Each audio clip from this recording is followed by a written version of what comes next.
Justin's comment about you can't buy social media, which obviously is true in theory, but that could sponsor a writer or a publication that has a much larger social media following than I do. And then at that point, I can tap into an influencer in a way that I personally can't do myself. I mean, I think probably most of the people in this room read The Long Tail back in the day, and most of which was spot on. I think that was one of the most amazing things about that book. But in the last year, I've seen a number of people point out the one big thing that he didn't get right, which is blockbusters still do exist. That was his big mantra in that book, is that our current era of media and unlimited access 24 hours a day will kill the blockbuster, but that's not happening. We are still having big hits, and as we realize that, the question is, how do we as outdoor industry companies tap into those blockbusters, and how do we create them as well? So that's a little bit of an aside there. Back to maybe to Wend or Backpacker, are either of you guys looking at charging for online content to offset some of the decline in advertising? Sure, I mean, we're looking at all sorts of different revenue models, but, I think, and we're definitely doing social media consulting, and I guess, it comes down to sort of this, we have X amount of people in this room, there's really cool people, there's assholes, there's whatever. That's what Twitter is, essentially. It's very organic. And I think one of the problems with the way a lot of companies are embracing Twitter and social media is they're just saying, hey, buy my stuff, buy my stuff, buy my stuff. And that's not what it's about. It's about creating a dialogue with the people who might care about you. We use it to push out our content and say, hey, this is a cool post, or but I tweet backpacker stuff, I tweet Casemiro stuff, I tweet, backcountry stuff, because, I don't see them as competition at all. I think the digital space is huge, and I like a lot of these people's writing, and so I'm going to push it out there. So I think, what the future of selling social media is, or as an ad buyer here, or as a PR company, what you're looking for is teaching your clients, or as a company, learning how to use it, learning how to have a voice in it that is authentic and not so sales-based. Because it's sort of like, if you do it right, then the following will come and the money will come. And I think you should talk to people who, you think do a good job with their Twitter. I mean, and it's as simple as that. I think we take the approach of we're going to teach you how to fish. I mean, we don't want to manage somebody's Twitter. I mean, put a bullet in my skull. I mean, I think it's great, for doing this kind of thing. Personally, it's pretty annoying to me. But I think that's ultimately the goal, is learn how to use it effectively. Look at the people who are doing it right. Get some 22-year-old interns in there who understand how technology works, and get a lot of people in your company engaged in it.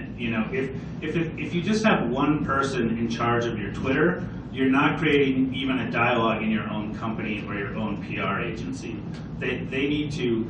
Everybody's got to be engaged. I mean, obviously, if you're a huge company, not everybody needs to be engaged, but using it as a dialectic within your own context, and then pushing it out in the world, I think, is how you are successful. And if you're going to pay for it, or you pay Wend for it, well, that's all we're going to do is keep telling you that over and over again. Is do it that way.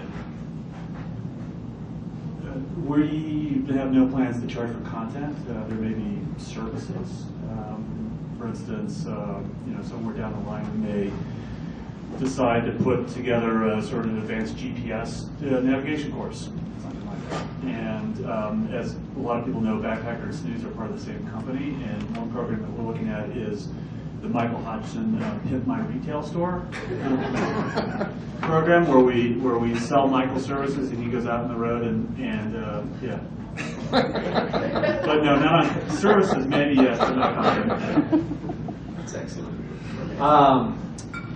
Making another little shift here, here's another quote from a guy that a few of us know, Rob Haggard. His prediction for 2010 was product photography will heat up as companies realize products online and create photography to convert online shoppers into buyers. And video goes nuclear because nothing is commissioned anymore without video. And hey, doesn't that camera shoot video too? I think as we've been talking about content, the bulk of what we've been talking about has been text. We haven't really touched on photography or video, but clearly on the Adventure Life, photography is a huge part of what you're doing. You want to comment on that at all, Steve? Yeah, well, I haven't been only talking about text. Again, to use the agnostic word, I'm completely agnostic about what it is. It doesn't really matter. You cannot underestimate the power of video. It is absolutely going off now, and it's going to continue to go off. And actually, I'm going to be spending the next week up in Jackson producing original content video for the Adventure Life. So it's a key part of my business plan. Working, no.